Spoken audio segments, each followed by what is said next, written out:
আসসালামু আলাইকুম রহমতুল্লাহ। আজকে আমরা আসছি গাজীপুর জেলা শালনা বাজারের মোল্লাপাড়া এলাকায়। তো আজকে আমরা এক ছাদ ভিজিট করার জন্য আসছি। ছাদ ভিজিট করার জন্য আসার পরে আমাদের কন্ট্রাক্টর ভাই জসিম ভাইকে পাইলাম সাইটে।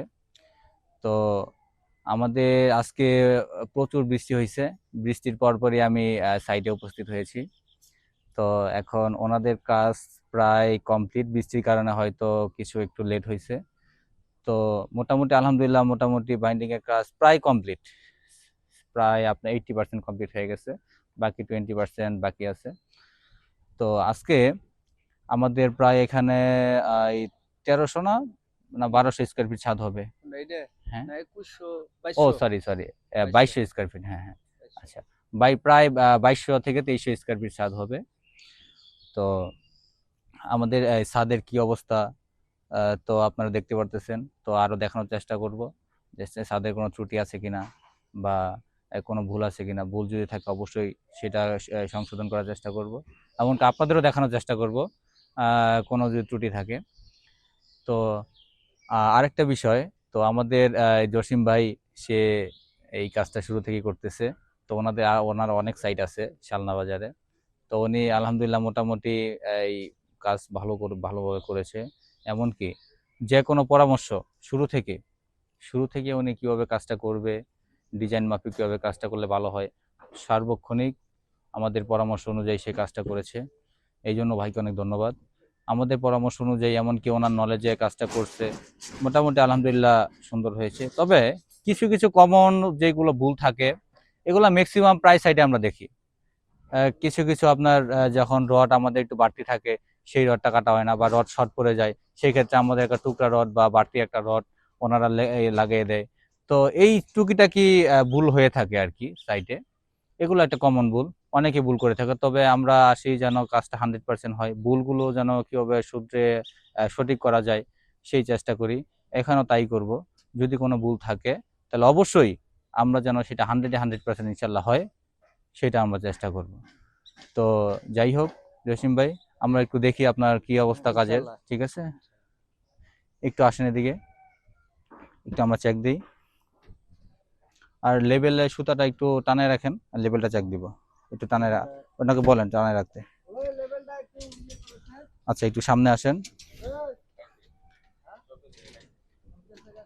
ও, এই যে এখানে একটু দেখান ল্যাপিংটা, বিমের ল্যাপিংটা। তো বিমের ল্যাপিং আমাদের আমরা একটা জিনিস ভুল করি, সেটা হলো কি যে বিমের ল্যাপিংগুলো আমরা সঠিকভাবে দিতে পারি না। কেন? আমরা এই যে ল্যাপিংগুলো দেই, ল্যাপিং জোনটা কোথায় সেই বিষয়ে আমরা অনেকে জানি না। তো অবশ্যই আমাদের জানা উচিত, যেহেতু আমরা কাজ করি অবশ্যই জানা উচিত কোন জায়গায় ল্যাপিং জোন, কোন জায়গায় ল্যাপিং দিতে হবে। তো এই যে এখানে একটা আমরা ফল্ট পাইলাম যে বিমের ল্যাপিংটা আমাদের টেনশন জোনে পড়ছে। তো এই কাজটা করা যাবে না। তো আমাদের যদি আমরা L/3 আমরা বিমটাকে ভাগ করি, যদি বিমটা সাপোজ 9 ফিট হয়, সেই ক্ষেত্রে আমাদের 3 ফিট 3 ফিট 3 ফিট করে আমরা ভাগ করে নিব। ভাগ করার পরে উপরে 3টা স্ট্রেট রডের ক্ষেত্রে আমরা মাঝখানে, বিমের মাঝখানে মানে এই 3 ফিট বাদ দিয়ে মাঝখানে আমরা ল্যাপিং দিতে পারবো। আর নিচের রডের ক্ষেত্রে আমরা 3 ফিট 3 ফিট করে যে ভাগ করি, তাহলে কলম থেকে 3 ফিটের ভিতরে, তো অবশ্যই কলমের ভিতরে দেওয়া যাবে না, কলমের বাহির থেকে 3 ফিটের মধ্যে ল্যাপিংটা দিতে হবে নিচের 3টা স্ট্রেট রডের ক্ষেত্রে, নিচের ক্ষেত্রে মানে বটম লেয়ারের, যেটা আমরা top layer bottom layer 2 layer বলি। আর টপ লেয়ারের ক্ষেত্রে অবশ্যই আপনি মাঝখানে দিতে হবে। তো এই জিনিসগুলো খেয়াল রাখবেন। তো আর এই যে আরেকটা বিষয়, একটু সামনে আসেন। এই যে রডগুলো, এগুলো ম্যাক্সিমাম ভুল হয়। এই যে আমাদের ছাদ থেকে মাত্র 6 ইঞ্চি আপ আছে।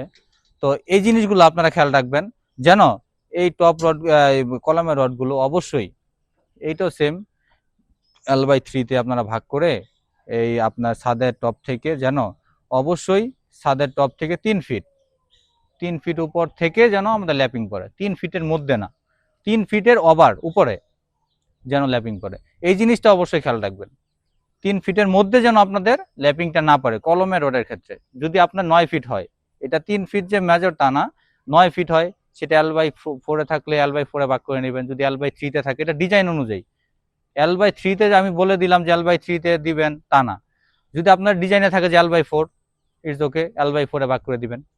আমাদের উপরের টেনশন জোন, নিচে টেনশন জোন বাদে যদি L/4 থাকে, সেই ক্ষেত্রে কি করবেন, 4টা ভাগে ভাগ করবেন একটা কলমকে। 4 ভাগে ভাগ করে নিচের ভাগ উপরের ভাগ বাদ দিয়ে মাঝখানের ভাগের মধ্যে 2টা ভাগ থাকবে, ওই 2টা ভাগের মধ্যে আপনারা ল্যাপিং দিতে পারবেন। আর 3টা ভাগ থাকলে উপরের ভাগ বাদ দিয়ে, নিচের ভাগ বাদ দিয়ে মাঝখানের ভাগটার মধ্যে আপনারা কলমের মধ্যে ল্যাপিং দিতে পারবেন।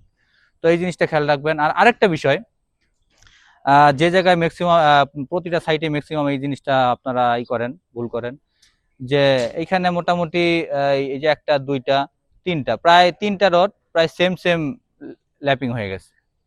তো এই জিনিসটা খেয়াল রাখবেন। এইটা কলমের রডের ক্ষেত্রে অবশ্যই আপ ডাউন করে দেওয়ার চেষ্টা করবেন। অবশ্যই 1 ফিট, 1.5 ফিট, 2 ফিট বা 3 ফিট, মানে আপ ডাউন অ্যাভারেজ করে আপনারা কাজটা করবেন। আপনারা যদি এক লেভেলে দেন, তো সেই ক্ষেত্রে যখন আমাদের ভূমিকম্প হয়, সেই ক্ষেত্রে এই এক লেভেলে যদি আমাদের জয়েন্টগুলো পড়ে, সেই ক্ষেত্রে ভেঙে যাওয়ার সম্ভাবনা বা ক্র্যাক করার সম্ভাবনা থাকতে পারে।